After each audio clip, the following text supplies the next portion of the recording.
He is a longtime volunteer and member of the CMS. He's been working on mushroom identification for a while with us here at Denver Botanic Gardens in the Sam Mitchell Herbarium of Fungi. He's learned quite a bit, but of course, one of the things you need to know when you start learning your mushrooms is understanding what trees they're growing with. And we've got quite a few trees here in Colorado that you kind of need to know how to identify in order to promote or put a good identification on the mushrooms. So with that, I would like to introduce you all to Justin Laux, and we'll go ahead and give you the controls. So Justin, take it away. Good afternoon, everybody. Thanks for joining me. Let me get this set up real quick.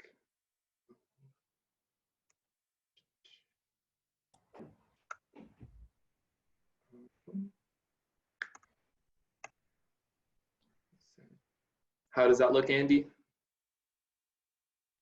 It's coming through. It looks good so far. Perfect. Yep, it's good. Okay. So yeah, thank you everybody for joining me. My name is Justin Laux. Today I'm going to be presenting on a mushroomer's guide to trees of the Southern Rockies. And we are broadcasting live from Sam Mitchell Fungarium here at Denver Botanic Gardens for the CMS Online Mushroom Fair for 2020. So getting started, Southern Rocky Mountain region. I took both of these illustrations here from a book written by Vera and Kathy Cripps and Mycological, and really just kind of giving you a general overview of what is the geographic range of the Southern Rockies. So this map over here on the left is showing our Southern Rocky Mountain region, kind of covering Southern Wyoming, good portion of Colorado, as well as northern New Mexico and a bit of eastern Utah. And this graph on the right, what it's really illustrating is just kind of this correlation between elevation in our mountains and the different communities of trees and kind of forest types that you're going to be seeing. And so at a more northern latitude, like up near the Canadian border, if you look at our tree line, it's much, much lower, around 8,000 feet or lower. But at our southern range here in the Southern Rockies, we've got tree line up around 11, 12,000 feet. And so that's why you see this kind of slant in the graph there. But this is really important when looking at trees and vegetation, when hunting mushrooms, is really understanding this correlation between the elevation and the forest types. And as you move higher and higher up in elevation, you're going to get into different forests until eventually where you reach tree line and no longer will there be trees and you're in the alpine at that point. And we won't be talking too much about alpine, we'll just be sticking with trees today. So know your trees. Some people might be curious why we're talking about trees at the mushroom fair. But when we look at macrofungi or mushrooms, they really fall into these three broad ecological categories. So we have our mycorrhizal fungi, our saprobic or saprophytic fungi, and parasitic fungi. And when looking at these three groups, trees are very important. So when we look at our mushroom-forming mycorrhizal fungi, the vast majority of these are associating with various trees and shrubs, dwarf shrubs as well. Looking at the saprobic fungi, we have a good portion of these that are growing directly on wood. And many times it's important to understand what species of tree these fungi are colonizing in order to identify the fungi. Not only wood, but we have saprobic fungi that are growing on needles of conifers, different leaves, cones. So it's often important to know what kind of tree species these belong to. And then for our parasitic fungi, we have our insect pathogens, macrofungi that parasitize other macrofungi, but we also have quite a bit that are parasitic on trees. And so again, it's important to know which species of tree that we're working with. So knowing your trees is really going to help in two main ways. It's going to help develop your mushroom hunting skills, as well as improving your identification skills. So for example, next spring, if you're looking to hunt morels, many of the guidebooks are going to list that several species of morel are found in association with cottonwood trees. Now, if you want to go find morels, you need to be able to know what a cottonwood looks like and where you could find one. And it's much easier to find a cottonwood than it is to find a morel. But really identifying those cottonwoods is going to give you a leg up, and is really going to kind of improve your hunting skills. And then when we're looking to identify something that you've already collected, understanding that ecology of these species is going to be very important. Sometimes just knowing which tree that mushroom was growing on is enough to help you identify it to species.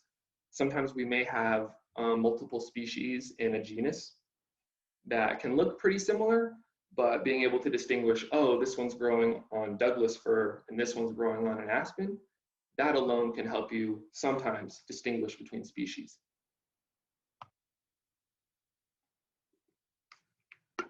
So there's a couple key features of trees that we're going to be looking at.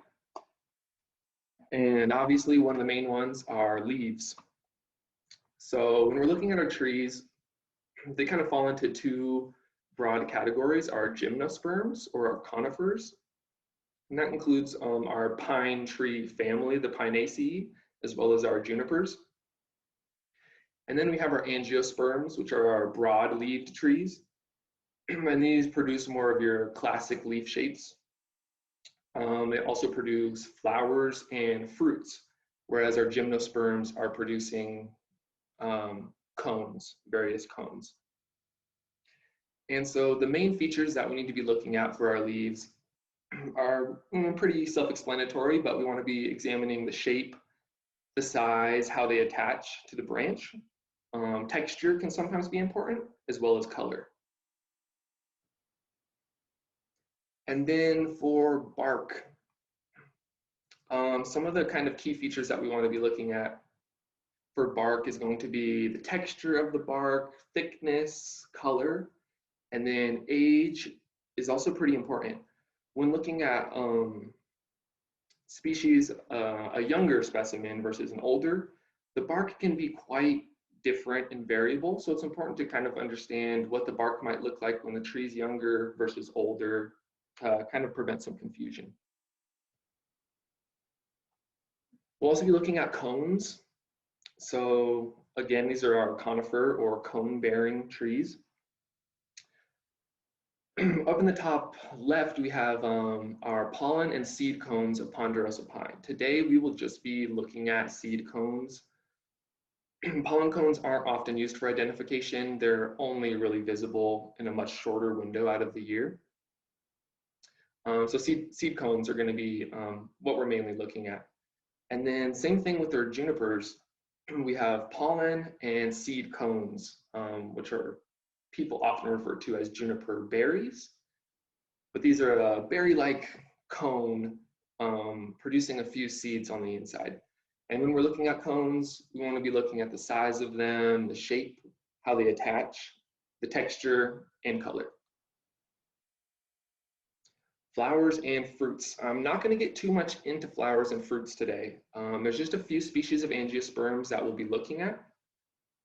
But as far as flowers, all of the ones we're looking at today produce catkins, which are this inflorescence or cluster of flowers that you can see in the top left corner here. And catkins are produced on our Betulaceae, our birches and alders, our Salicaceae, willows and poplars, and our Fagaceae group, which are oaks. And angiosperms produce fruits, and fruits can be quite variable, but we won't be looking at too many today.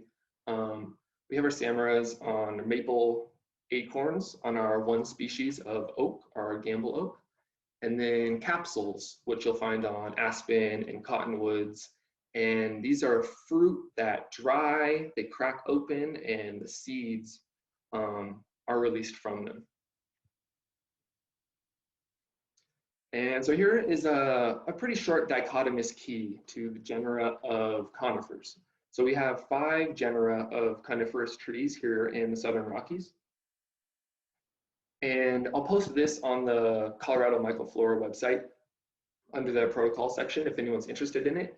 I also have a dichotomous key to species that I will get uploaded as well.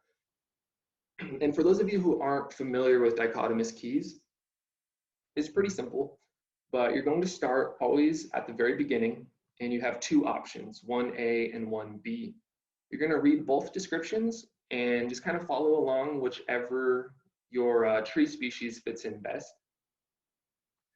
But our 5 genera are junipers, we have our pinus, our true pines, spruces, Douglas fir, and our true fir. So starting with junipers, we're not going to get too much into junipers. They're extremely common and widespread, but they're not recognized as important hosts of macrofungi. We do get multiple species of Gymnosporangium, which is a rust fungus. And those can be kind of interesting.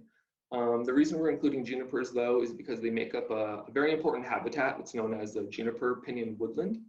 It's one of our drier habitats in Colorado, so not often explored for macrofungi, but still ecologically important. So getting into our pines, first pine we have here is our pinyon pine. We've got these rather long descriptions for some of these trees, but I'm really just going to focus on the key features that are going to help you distinguish them. And so for our pines, all of our pines have fascicled leaves, meaning they are bundled together, whereas all of our other pine family trees have singular leaves. So looking at this pinyon pine, the leaves at the bottom here, you can see that they're in groups of 2. And anytime you see these leaves that are kind of bundled together, joined at the base, like this, you know that you've got a pine, Pinus genus. So we're starting off with our 2-needle pines, and we have 3 of them in Colorado.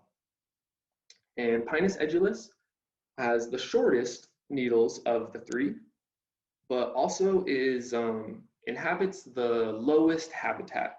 So like I said, these form these open woodlands with various shrubs, gamble oaks, but mainly juniper species. And very dry, low elevation, foothills, canyons. But really the things that are going to distinguish a pinyon pine are this habitat association with junipers, the 2 needles per fascicle that are shorter than the other 2-needle pines. And these cones are also pretty characteristic, rather small, round, and open, and producing the pine nuts that many people eat. So in our pinyon juniper woodlands, some of the species that you may encounter, we have Phalinus pinny. This occurs on pinyon pine. We have Geastrum schmidellii. And you can see at the bottom of this photo here, you can see the juniper leaves. So you can tell that this was fruiting right underneath the juniper. And then Gymnosporangium, we have a couple of different species of Gymnosporangium that are occurring. Pretty interesting, but I don't know if you'd consider it a macrofungus. Next up, we have Pinus ponderosa, our ponderosa pine. So another 2-needle. This one has the longest needles of any of our pine family trees, up to 22 centimeters, which is considerably long. In the southern Rocky Mountains, our ponderosa is a 2-needle pine. In all of the rest of the Rocky Mountains and the American West, ponderosa pines are a 3-needle. So we have a different variety that we have here. Most common 2-needle, but you do get some 3-needle, and that could throw you off, especially when you're looking at some horticultural varieties that may be planted around the city. Cones are rather large, very woody. They have these extremely sharp prickles on the scale tips, sharp enough to draw blood. They are not fun to pick up sometimes. And bark, this is one of the things that's going to be very characteristic for the ponderosa, is this orangish to dark reddish brown bark, developing these kind of irregular fissures as it gets older. And another key feature is going to be the odor of the bark. This is a very characteristic odor of vanilla or butterscotch. And then when looking at the habitat of the ponderosa pine, These form these very low density stands, kind of woodland type habitats, and often in lower elevations. So we're getting foothills to montane, a little bit higher up than where we find our pinyon pines, but still not terribly high. In ponderosa pine, some of the things you might find in a ponderosa forest, we have Leucopaxillus albicinus, and this is a duffivore. So it's a decomposer of duff, all the needles, cones, things that fall down to the ground. Very common in ponderosa forests. We have this Fomitopsis, important decomposer. And then we have Russula decolorans, which is an important mycorrhizal species. And in these ponderosa forests, you get a very large variety of mycorrhizal species. Well, pretty much in all of these forest types, you get quite a variety. So our last two needle pine is Pinus contorta, the lodgepole pine. So 2 needles per fascicle, and these are an intermediate length between pinyon and ponderosa. And they're often twisted. This is where we get the name contorta, and that's referring to the leaves kind of twisting together. Cones, much smaller than the ponderosa cones. Also kind of asymmetrical when they open. But then bark is something that's pretty characteristic here. Instead of getting this more deeply fissured bark, the lodgepole pines have this very thin and scaly bark. You can just kind of peel it off and flake it off. And as far as habitat, this one's going to grow from foothills to the subalpine, forming these very dense stands, which is kind of the opposite of our ponderosa pines. These grow similar to higher elevation, but instead of having these open, kind of meadowy forests, they are very thin and form these very dense forest stands. And some of the interesting things that you may find in a lodgepole pine forests is we have species of Lachnellula. This is an ascomycete decomposing this dead branch of a lodgepole pine. And if you look closely in all of these, you can see the 2 needles of the lodgepole. Number 2, we have Suillus tomentosus, mycorrhizal species. We have Amanita muscaria, which can be found in quite a variety of forest types, but this one here, if you look closely, some of these residual needles was found in a lodgepole pine forest. And then at the bottom, we have Tyromyces leucospongia. These are really fun and interesting polypore, also found in lodgepole pine. So getting out of our 2 needle pines, now we're in our 5 needle pines, which we have 2 of. This is Pinus flexilis, our limber pine. And what's going to really distinguish this one from our bristlecone, which is our other 5 needle pine, is habitat can be useful. Our limber pine grows at a little bit lower elevation than our bristlecones. And then also looking at the cones themselves. So our limber pine produces these very large cones, woody, with these very thick scale tips. And when we look at our bristlecone, we'll notice they're quite a bit different. But also looking at the bark of our limber pines, they're rectangular, forming these scaly plates and ridges as they develop. And so our bristlecone, when looking at the cone here, you can tell not quite as large, not quite as thickened, different in color, and the scale tips have these long prickles on them, so much different. The leaves are fascicles of 5. They're going to be a bit smaller than the limber, and they have these, very often they have these visible resin spots right on the leaf. And so I'm not sure if the leaves exude the resin or what it is, but it's very commonly you'll find just these little splotches of resin decorating the leaves. And as far as habitat, we find our bristlecone in montane forests up to tree line, and even in pockets of the lower subalpine, or of pockets of the lower alpine. So considerably higher elevation than anything else you're going to find in the region. And some of the species that you may find here in our 5-needle pine forests are, we have Morchella tomentosa, Calocera viscosa, and Sarcodon imbricatus. So next we're getting into our spruces. We have 2 species of spruce in the Southern Rockies. We have our Engelmann spruce and our Colorado blue spruce. Many times they can look very similar. They share a lot of similar traits, but there's going to be a couple things that distinguish them. But first, to really tell a spruce from anything else, there's a couple things you want to notice. And first is going to be in the cones. The cones of a spruce are really unlike anything else we have. They're not woody. They're often described as papery, these very thin kind of scales on them. And then next, we want to look at the attachment of the needles onto the branch. So the branches, the stems of our spruces, of all spruces, they contain what are described as persistent woody pegs on which the needles are attached. So when the needles fall off the twig, like for example on a dead twig or a tree that's dying or shedding leaves, you can look at the stem and it is just covered in all these little woody pegs that retain themselves onto the branch. And so these woody pegs, along with the sharpness of the tips of the needles,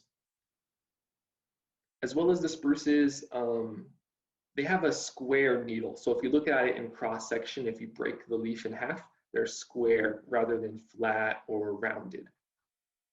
But to really distinguish our Engelmann spruce from our blue spruce, there's a couple key things to look at. And color can be pretty helpful here. Obviously, our blue spruce has a much bluer color.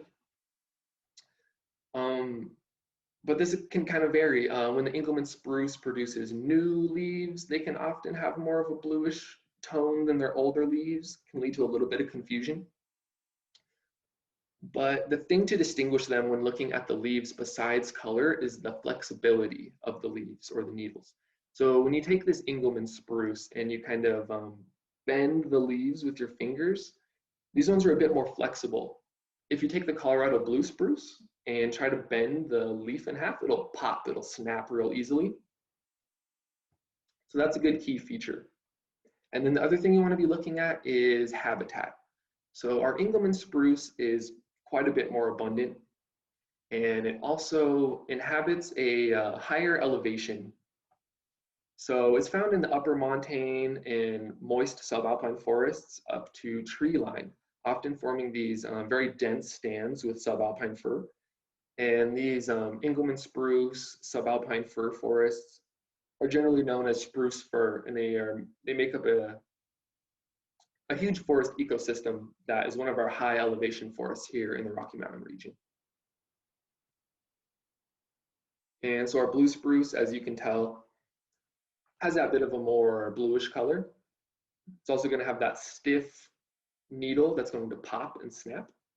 And its habitat is often found in riparian habitat, so along creeks and streams, rivers, and found quite a bit lower, so all the way into the foothills, into the lower subalpine.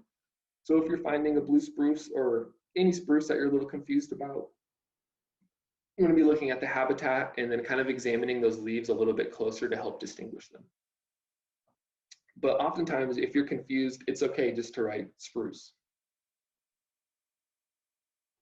And so next we have our subalpine fir. So the leaves are a little bit different. They're not sharp. They're much more round, friendly. The friendly fir is what they call them. And they're flattened with this groove. You also want to notice how the subalpine fir leaves attach to the stem. And it's much different than what we're going to see with our Douglas fir. Additionally, firs produce cones that are unlike really any of the other pines. And they're positioned upright. So they sit on the branches, but they are pointing up rather than hanging down. And very rarely will you actually find one of these cones on the ground. They kind of shed them scale by scale. And they're often this dark purplish, gray, purplish color. They really stand out. And then as far as bark, when young, this bark is gray, very smooth, and producing these obvious resin blisters. So these little tree resin pockets will kind of blister out of the bark all over. And as it gets older, it kind of develops more of these deep fissures and becomes more dark in color. And then as far as habitat, found much higher elevation. We've got upper montane and moist subalpine forests up to tree line and forming, again, these very dominant forests with Engelmann spruce. So some of the things that you might find in spruce fir forests is Boletus rubriceps, our Rocky Mountain porcini. We have Clavaria delphis, truncatus. Cortinarius species, I'm not sure which one this is, but there's a lot of them. And then we have Lachnellula. So I found this one last week, and there was a subalpine fir that was toppled over, just a big trunk laying down and just coated from end to end in these yellow Lachnellula. And so next we have our Douglas fir, Pseudotsuga menziesii. And so not a true fir, but looking pretty similar. Similarities here are in the leaves, the flatness and roundness of the leaves, and also in the bark. When young, the Douglas fir bark looks very similar to a true fir bark. But to distinguish them, when we look at the leaves, they have this very short stalk that you should be able to see in this photo here. As the leaf attaches to the stem, it thins and produces this really short, thin stalk that is part of the leaf. It isn't like the woody peg that's going to stay on the branch, but when you pull the leaf off, the stalk will remain on the leaf. And then also cones. Cones are very characteristic. Nothing else that looks like these cones. They're kind of an intermediate as far as texture. They're kind of papery, kind of woody, much thicker scales than a spruce.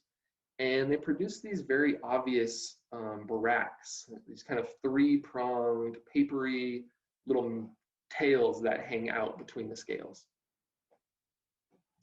And as far as habitat here, our Douglas fir is found in the foothills to montane forests, thriving in moist and shaded slopes, and often in association with ponderosa pine. So many of our low elevation forests, you'll see ponderosa pine, Douglas fir. And being able to understand some of those key features can really help you distinguish what you're looking at. And even if you're in this type of forest habitat and you have two stumps, one of which is a ponderosa and the other is a Douglas fir, and you're trying to kind of figure out what is it, maybe there's some polypores growing on them. This Douglas fir has this very just gray bark, often covered in lichen, whereas our ponderosas have this very orangish, reddish brown bark and not nearly as often colonized with lichen. So in a Douglas fir forest, we have Xeromphalina. This is colonizing a pretty old and decayed Douglas fir cone, but that is what it is. We have Fomitopsis pinicola, very important, widespread, and common decomposer. And then we have Swillus lakei, another pretty common mycorrhizal species. It's very often found in association with Douglas fir. So that was what we had for our conifers. Next, we'll cover just a few of our broadleaf species. There's quite a few, but we're just going to cover some of the main ones. And so aspen, I'm sure everybody here is familiar with aspen. Very recognizable tree, very important for macrofungi and just general ecology of the Rocky Mountains. Populus tremuloides, our aspen, is one of the most widely distributed trees in our region, but also one of the most widely distributed on the continent. We find aspen everywhere from coast to coast. And so the bark is really one of the key features here. We don't have anything else in our region that looks like an aspen bark. It has this very tight, thin, smooth, whitish bark. that develops these blackish scars. They look like kind of like eyes, and these are the leaf, sorry, not the leaf scars, the branch scars, where old branches have fallen off. And then looking at the leaves, we have these very round, almost like globose leaves, turning yellow, orangish in the fall, and with these very fine rounded teeth on the margins there. Our aspen does produce catkins. It produces these capsules with seeds with these long silky hairs similar to the cottonwood. And these are found from foothills to subalpine, again, occurring in a wide variety of habitats.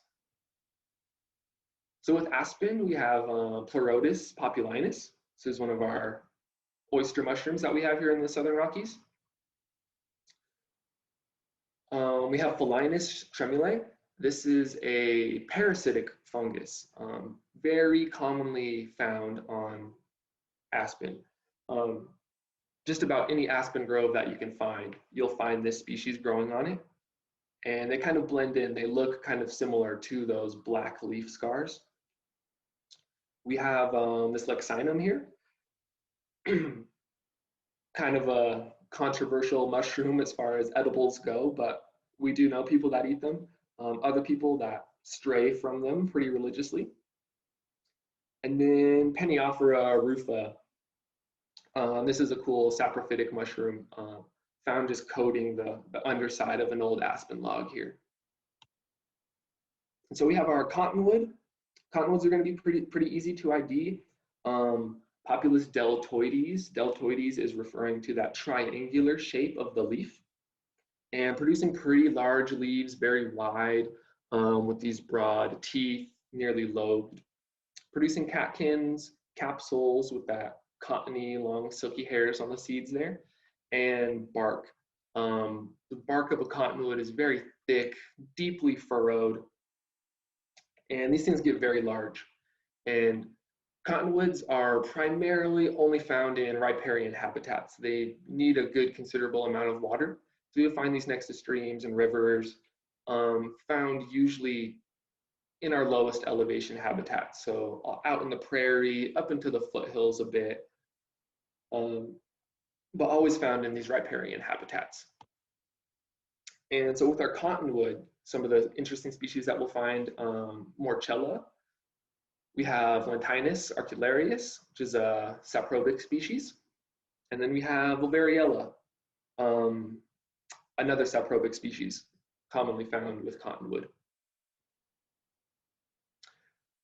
Next, I think we have one more after this. This one here is our gamble oak, Quercus gambellii. This is the only species of native oak that we have here in the Southern Rockies. And pretty easy to distinguish when looking at the leaf. If you're familiar with an oak leaf, then you'll be able to recognize a gamble oak. And also producing acorns, you're not really going to find acorns on anything else here. But yeah, looking for that really deeply, can be sometimes shallowly lobed leaves. They can be quite variable in their lobed, in the amount that they are lobed. Also producing catkins, acorns. The bark can be scaly and becoming furrowed. And habitat, these are very widespread, often in lower elevation. So foothills, montane forests, and our pinyon juniper woodlands. And Quercus gambellii may often look like a shrub. It can be rather small. But when these things get near water, they can become a tree, very large, and often with multiple trunks coming out from the bottom of them. And so just two species that I've got here. Interesting species of auricularia that I found in New Mexico, growing on gamble oak. And then we have Amanita bisporigera, mycorrhizal symbiont with the gamble oak.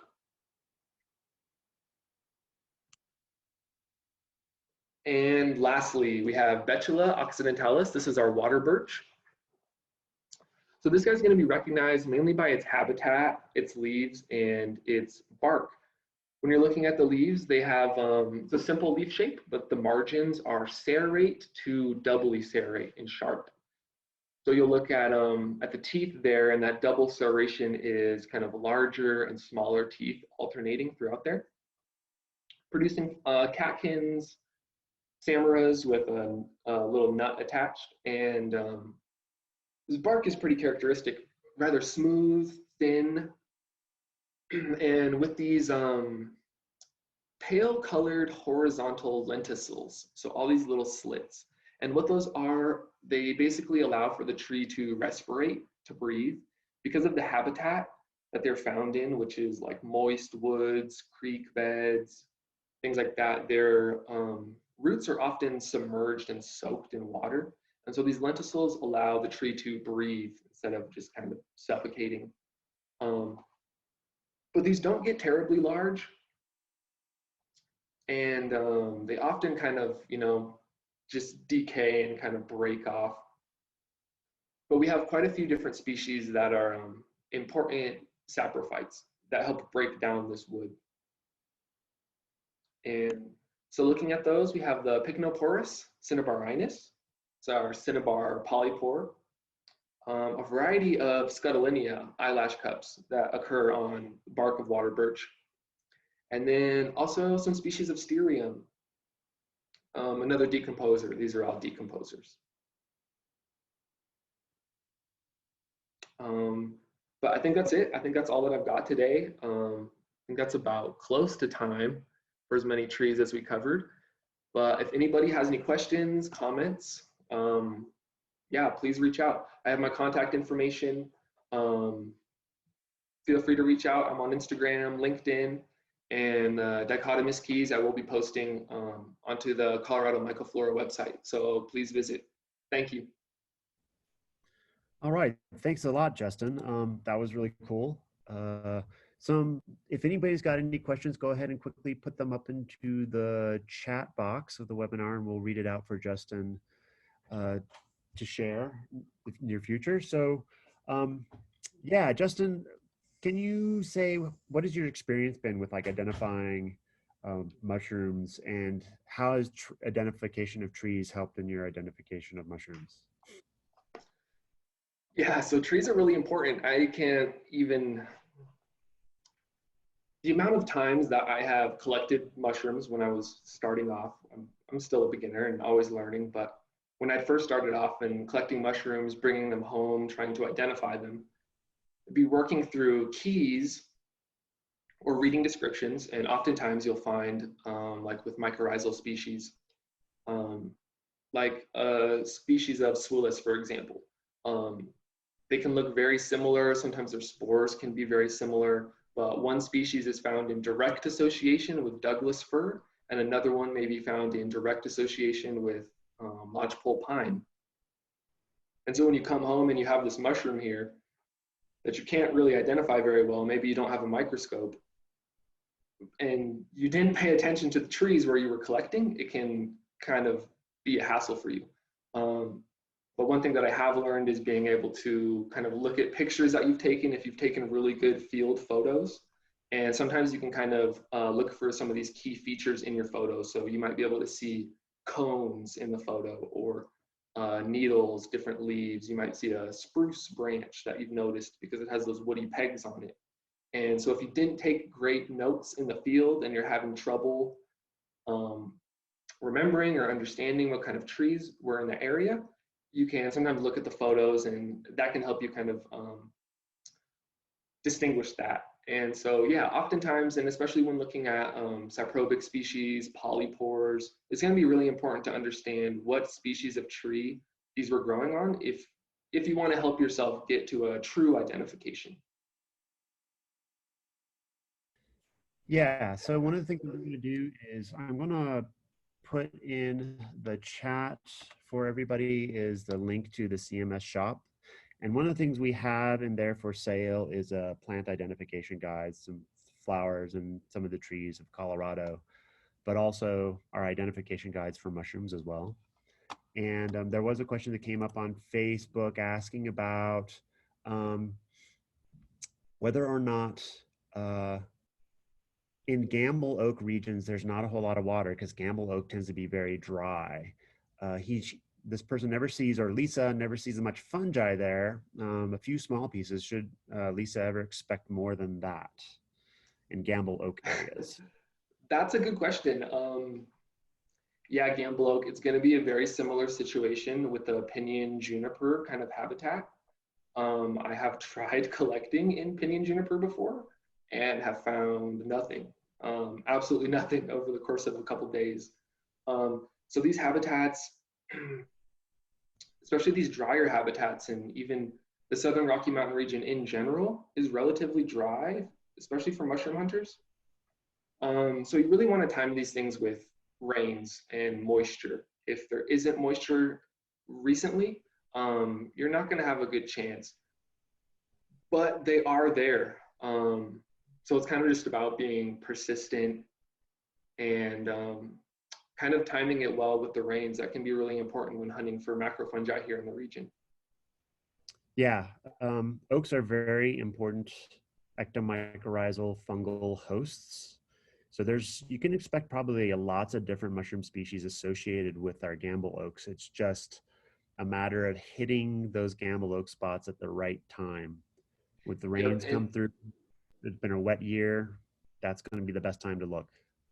yeah, and Um, also kind of scouring that habitat, looking for riparian areas. If there are Gamble oaks that do come across a stream, that would be a little more helpful of a place to look. Okay, great. And then a few more questions. We were just asked generally about the slideshows and about what's happening. We are recording everything today and we'll eventually post these things online through YouTube or through the website. So if you want to review a lot of what's been presented today, everything should be on YouTube because it's now streaming YouTube live and is automatically recorded there. But we are also recording for ourselves so we can have separate videos of everything here. So great.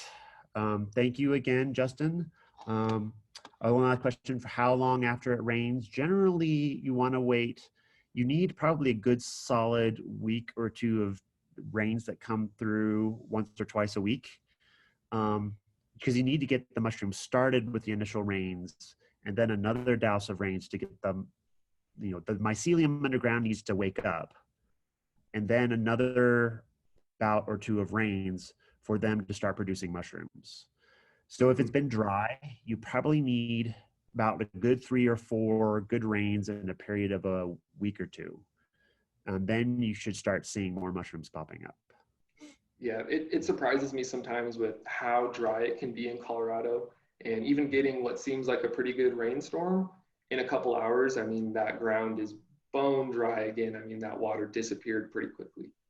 So oftentimes, especially now when it's been so dry, a little bit of a rain isn't going to do too much.